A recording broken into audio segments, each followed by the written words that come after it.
Bienvenidos de vuelta a una emisión más de Aprende en Casa. ¿Qué les ha parecido hasta este momento nuestras clases de historia? ¿Han puesto a volar su imaginación? Estoy segura que sí. La historia puede ser divertidísima y además súper emocionante. Imagínense haber conocido a algunos de los más grandes héroes de la historia de México o algún genio de arte. ¿A ustedes quién les habría gustado conocer? A mí, la verdad, al increíble genio que fue Leonardo da Vinci. ¿Recuerdan que ya habíamos platicado un poco sobre él? Pues este hombre hizo tantas cosas durante su vida que no nos podemos quedar solamente con una clase. Podremos hablar horas y horas sobre sus obras y sobre sus inventos. Imagínense la velocidad con la que este hombre pensaba para poder haber creado una enorme cantidad de inventos maravillosos que nos dejó. ¿Quieren conocer un poco más de sus ideas y de la forma en que trabajaba su increíble mente? Pues quédense con nosotros en Aprende en Casa.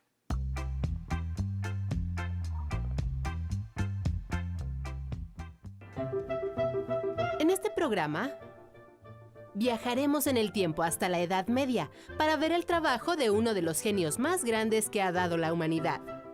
Fue ingeniero, arquitecto, pintor, anatomista, escultor, urbanista, poeta, filósofo, inventor y muchas cosas más. Conoceremos a Leonardita, la obra con la que se le rinde homenaje aquí en México.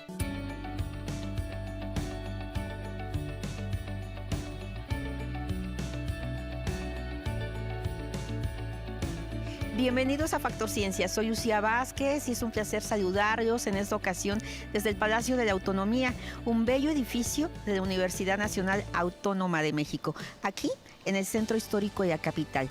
Hemos llegado hasta acá porque vamos a hacer un recorrido por la exposición Da Vinci Experience.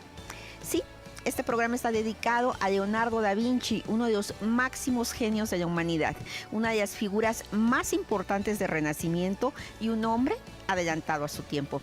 Este programa promete ciencia, tecnología y, por supuesto, arte. Esto es Factor Ciencia. Comenzamos.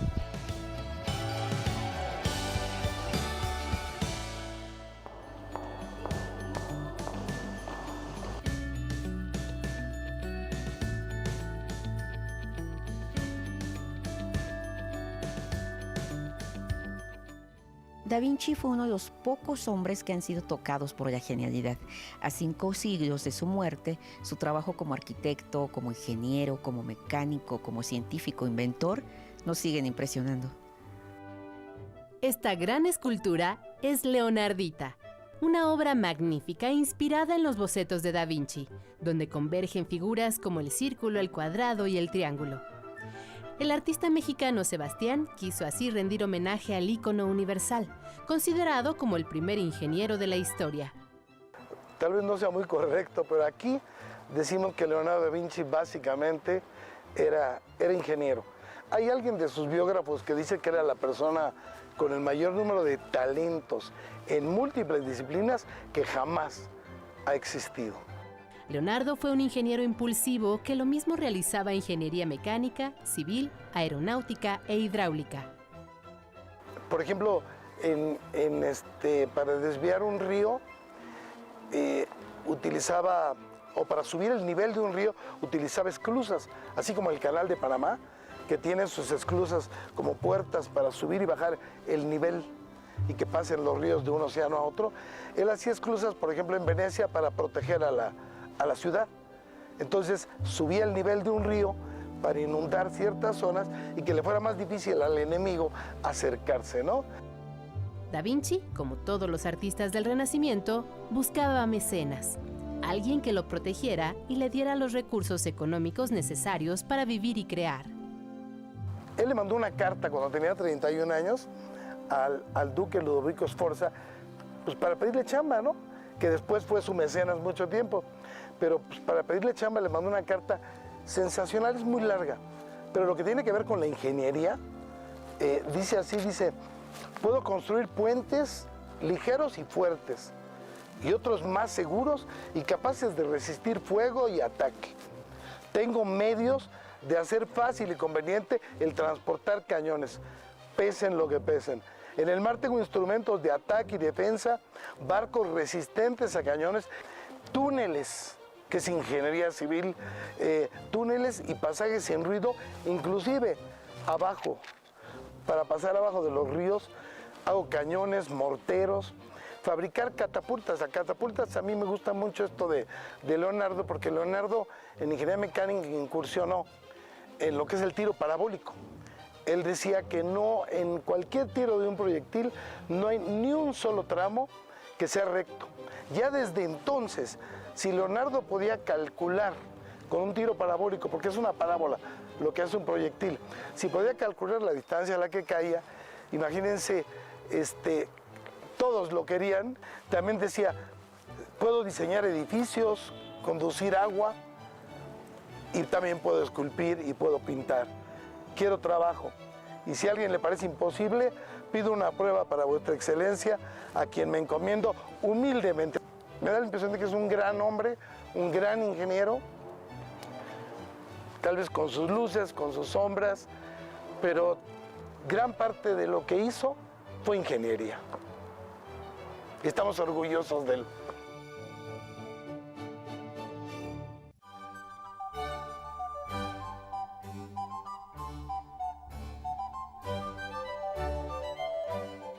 Dentro del arte, la pintura más famosa del mundo es la Mona Lisa.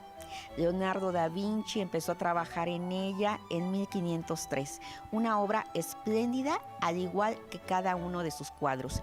En conjunto son una clase magistral de matemáticas, anatomía y óptica. Para Leonardo da Vinci, la pintura fue el mayor arte al que uno puede aspirar. En cada uno de sus cuadros es innegable su extraordinario talento. Sus aportaciones se reflejan en el Tratado de Pintura de Leonardo da Vinci, motivo de estudio y análisis de artistas plásticos. Él fue de los primeros pintores que empezaron seriamente a transitar de las técnicas que se usaban en el pasado, que eran los temples. Para que nos quede un poco más claro qué es un temple, son las técnicas que se hacían a partir de la mezcla de un aglutinante, que se usaba mucho el huevo, por ejemplo, y se diluía con agua, y eso se usaba para dispersar pigmentos. Y Leonardo sí fue de los pintores que empezaron a hacer este tránsito como muy claro. Empezó a trabajar con óleo y a comenzar y terminar cuadros solo con óleo. Conoció y usó materiales que han sobrevivido al tiempo, como la sanguina, esos tonos ocres a partir de óxido de hierro y la punta de plata o plomo para dejar registros en el papel. Desde muy joven, el genio florentino se formó en el taller del pintor y escultor Andrea Verrocchio. Pronto, el alumno superó al maestro. El movimiento y expresión en sus personajes conformaron un estilo propio, y hasta sus obras inconclusas son parte de su herencia. Esta imagen de lo inacabado nos dio un carácter estético que seguimos usando en la pintura. O sea, seguimos dándole ese carácter inacabado como un medio expresivo, ¿no?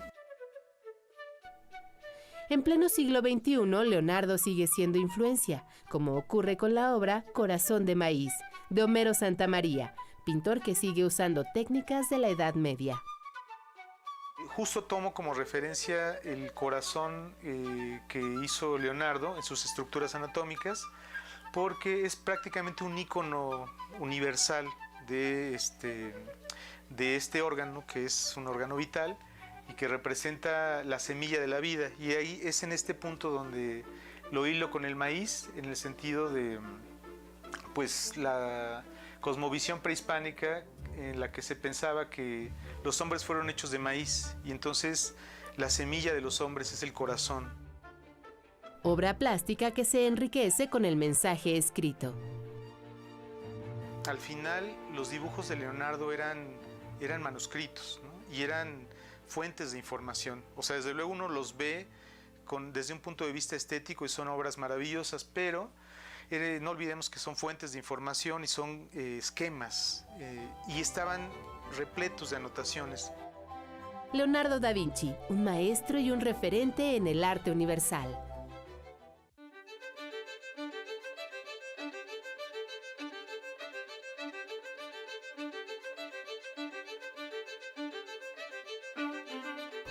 Ahora nos encontramos con Filippo Pandolfini. Él es la mano maestra y el cerebro de esta exposición Da Vinci Experience. Pues muchísimas gracias por recibirnos. No, gracias a ustedes por visitarnos. Filippo, platícanos cómo surge esta exposición. Esta, la Da Vinci Experience, la traemos a México como parte de un tour mundial, un Global Tour que lo hemos denominado, que se lanzó en el 2019, a 500 años de la muerte de Leonardo da Vinci. Y eso que nos platicas, yo recorriendo toda la exposición me doy cuenta que el ingrediente principal finalmente es la tecnología. Es una aventura inmersiva dentro de la tecnología para comprender un poco todo lo que nos da Da Vinci. Exactamente. Nosotros, la parte más importante para nosotros fue justamente eso, combinar el arte con la tecnología, representar con los medios más innovadores que podíamos toda la parte que eran todo el genio que existía hace 500 años, transportarla 10.000 kilómetros desde Italia hasta aquí la puerta de casa, pero de manera innovadora, de manera disruptiva, digamos, que es otra manera de vivir un espacio museal, una exposición, como decíamos, 360, virtual, pero también físico, táctil, que puedas también tocar y apreciar en vivo. Entonces es la combinación de las dos que creemos que es la manera más completa de vivir este tipo de exposiciones. Las primeras dos salas, digamos, que es donde nos encontramos, son más informativas, pero también tenemos, gracias a imágenes en alta calidad, las reproducciones, digamos, de las obras más famosas. Aquí está la sala de las máquinas, son hechas por artesanos italianos, una asociación de artesanos italianos, las hemos traído a México, basadas en los diseños, los códices de Leonardo da Vinci. O sea, él ideó todas estas hace más de 500 años, realmente de pura inspiración, cuando quizás hoy se nos hacen muy comunes y ya los hemos visto aplicadas en varios aparatos, hasta automóviles, o el gato, la bicicleta, paracaídas, pero él en su tiempo esto no existía, entonces él realmente ideó todo esto en un mundo que era no tan avanzado como el nuestro. Y luego se pasa a la sala inmersiva, que es proyección 360 sobre estas paredes de 5 metros de altura, usando proyectores que los hemos escogido a propósito para el espacio. Y de la sala inmersiva se pasa a la sala de realidad virtual para transportar al visitante adentro, realmente subirse a las ideas, a los inventos más elaborados de Da Vinci. Pues muchísimas gracias por recibirnos, muchísimas gracias por darnos estos comentarios. No, muchísimas gracias a ustedes y están todos bienvenidos. Nosotros continuamos aquí en Factor Ciencia.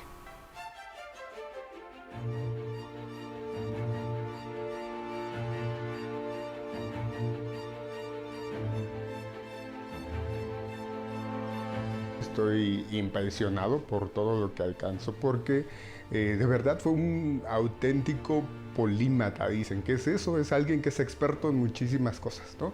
Y a lo mejor a Da Vinci no le emocionaba el dar algo que impactara en la medicina de ese momento, pero dado que para hacer todas sus representar todas las estructuras que hizo con maestría, que es difícil replicar hasta la fecha, pues tuvo que obtener muchos conocimientos y voluntaria o involuntariamente generar varios avances que hasta ahorita pueden ser ventajosos en la medicina.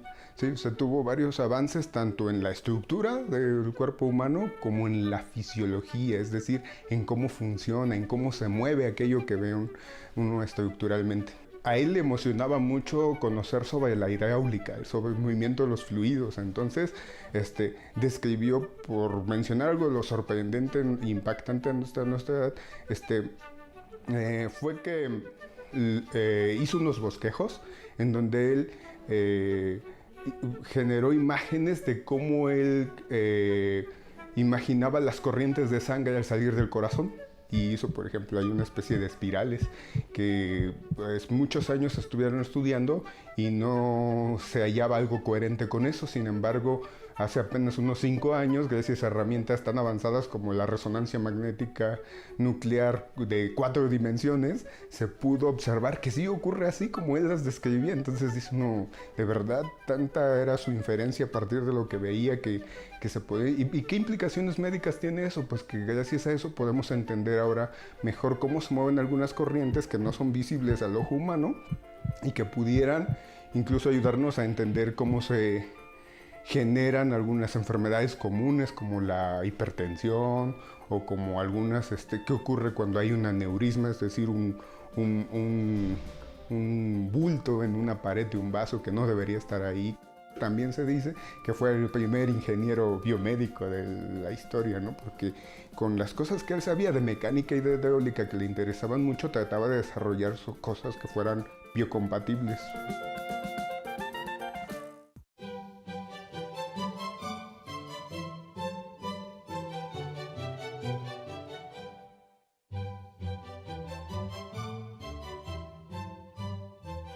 Otra de las facetas de Leonardo es la de anatomista. Aquí tenemos una representación de uno de sus dibujos más importantes, El hombre de Vitruvio, donde se reflejan las proporciones ideales del cuerpo humano. Más que anatomista, era un artista. Tuvo un don con respecto al uso de su inteligencia y se desarrolló en varias áreas, una de las cuales fue la anatomía humana. Cuando él se estaba desarrollando en su área profesional, uno de sus profesores le recomendó que estudiara el cuerpo humano a profundidad para que con el dominio del estudio del cuerpo humano sus trabajos fueran más fidedignos, tuvieran mejor composición y le permitiera un mejor desarrollo en ellos. En los tiempos que él vivía no era muy común que se llevaran a cabo disecciones en cuerpos humanos. Se tomaban los cuerpos de las personas que estaban en la cárcel y habían sido condenados a muerte. Y entonces se hacía el trámite, él iba con las personas indicadas para que le permitieran de esos cuerpos ya sin vida llevar a cabo la obtención de los mismos, y sin mucha preparación química, no existía en ese tiempo procesos de embalsamamiento como los tenemos ahora. Él en su taller se dedicaba a hacer las disecciones del cuerpo humano, pues con todo lo que eso conlleva, ¿no? Que se echa a perder el material biológico, no tenían luz eléctrica, era con luz de vela, o luz del día. Son muy exactos sus dibujos.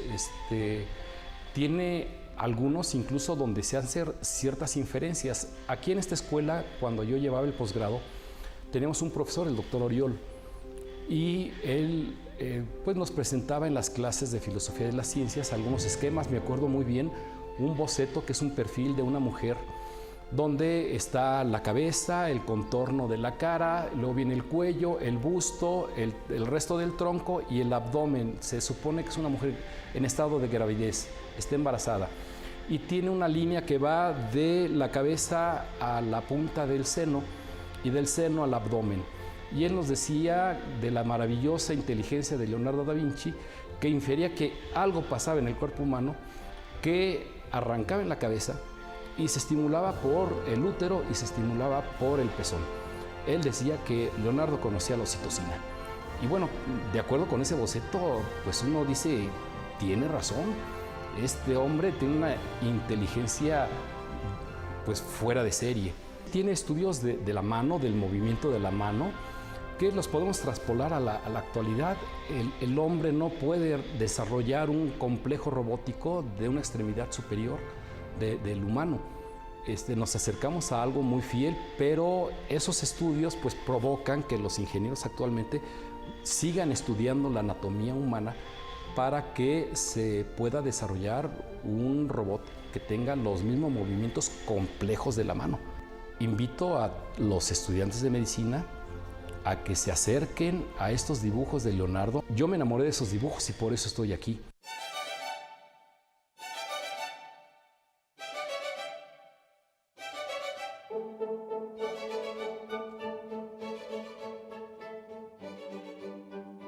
Leonardo da Vinci fue un eterno constructor de ideas, siempre avanzadas a su época. Sus propuestas de arquitectura y urbanismo rompían los esquemas del siglo XV.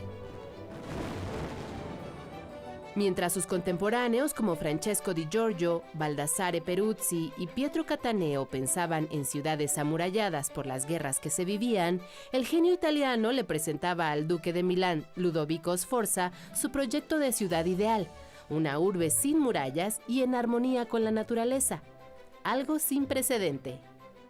En un primer punto decía que tenía que bajar la densidad de población. O sea, era un hacinamiento total en la ciudad. Y para esto él hizo una propuesta en donde las calles eran amplias, había canales lo suficientemente amplios del tamaño de las calles o mayor, en donde había agua corriente y había mucho más espacio para las personas. Los diseños para transportar agua no son pocos. Leonardo estaba convencido en la inclusión de fuentes y molinos de agua que produjeran la circulación del aire y en verano agua fresca para sus habitantes y para el riego de árboles frutales.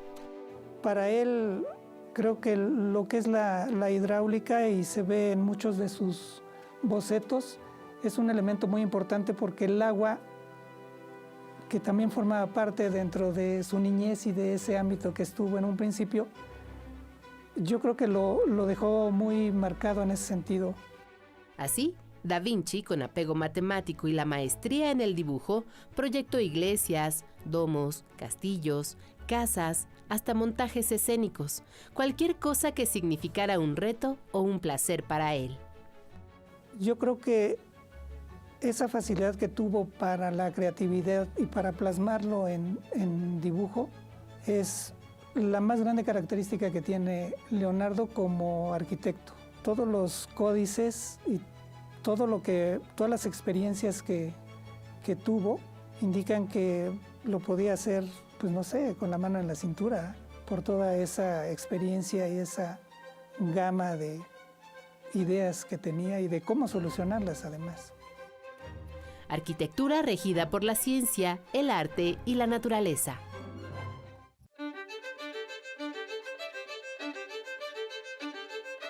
No se conoce el coeficiente intelectual ni la inteligencia emocional de Leonardo.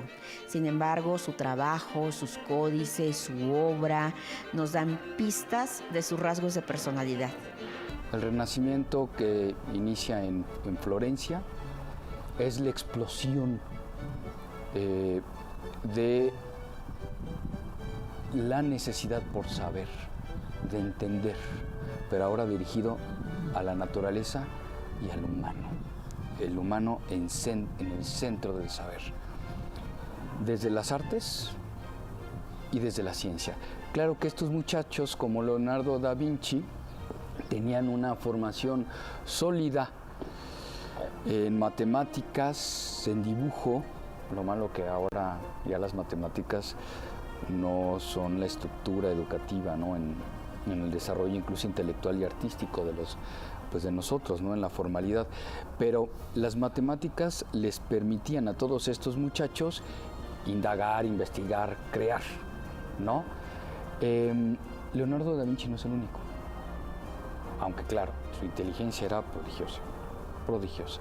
Él es hijo ilegítimo, ¿no? De un contador y de una muchacha joven, una campesina. Aunque su papá lo acogió, él nunca fue aceptado en su totalidad por el padre, ¿no? Y esas cosas se sienten, ¿no? Se saben, ¿no? Tenía cierto temor a que lo que él sabía y lo que él construía inventaba fuese robado. Él tenía la habilidad para escribir y pintar, pero también tenía la habilidad para escribir al revés. ¿Por qué? Porque así se protegía. He tenido la oportunidad de visitar su casa, bueno, la casa en donde pasó sus últimos años en Francia, y el castillo al lado del Valle Francisco I, en donde está su tumba. Y tengo una foto en donde está una torre del castillo, ¿no? Y está una silla en donde Leonardo da Vinci se sentaba a admirar la naturaleza. No soy un experto en arte, ni soy un experto en el desarrollo de las pinturas de Leonardo principalmente, pero las conozco y tengo una respuesta emocional y en mis recuerdos muy grata, ¿no? Y es para mí el ideal de lo que podríamos volver a hacer.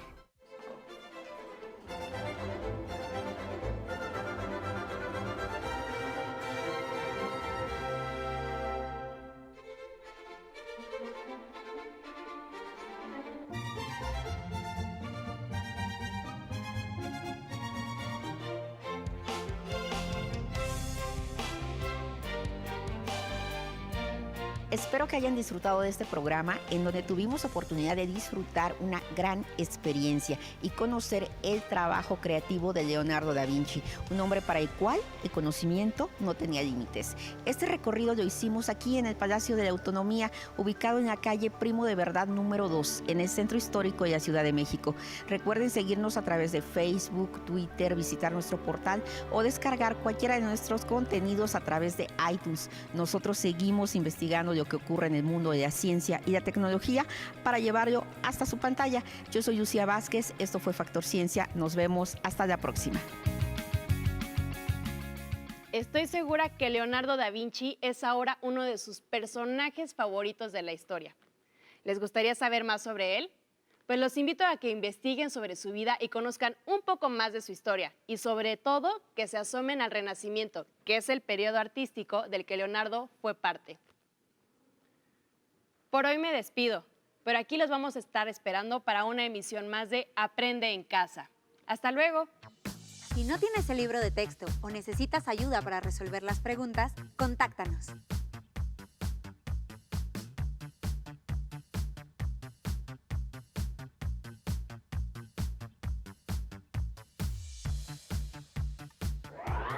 También puedes encontrar los libros de texto en la página conalitec.cep.gov.mx.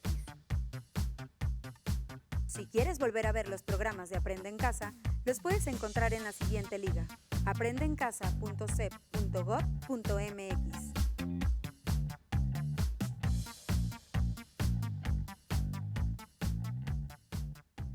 Te enseñaremos cómo armar un cubrebocas con ayuda de un adulto. Necesitarás un plumón o una pluma, una playera de algodón que ya no uses, una regla y tijeras.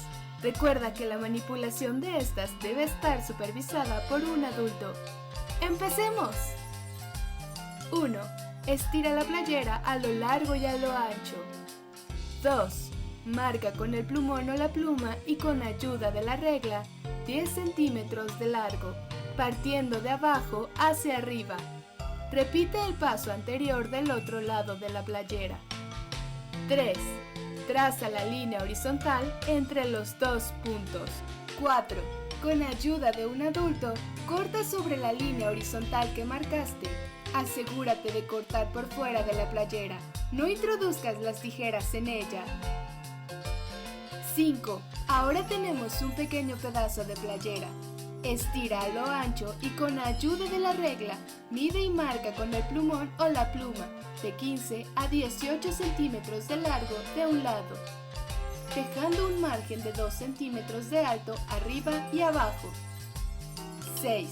Nuevamente pide ayuda a un adulto para recortar las líneas marcadas. ¡Listo! Ya tienes un cubrebocas con 2 pares de cuerdas. Para colocártelo, deberás amarrar las cuerdas sobre tu cabeza y alrededor de tu cuello